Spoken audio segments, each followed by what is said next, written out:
making someone end their life. Pasok sa live, oh.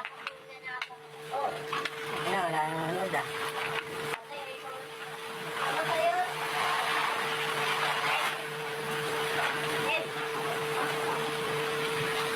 Sige lang yan. Wala pang kain.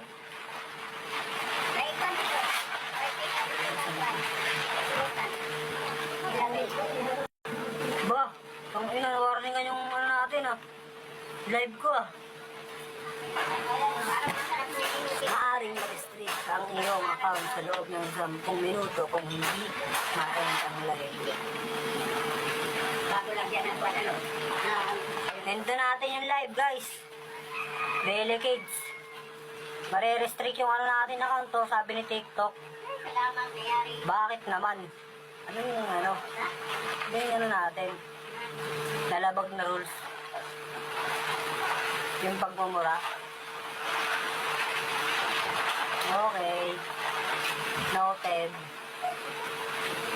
Peace out, guys.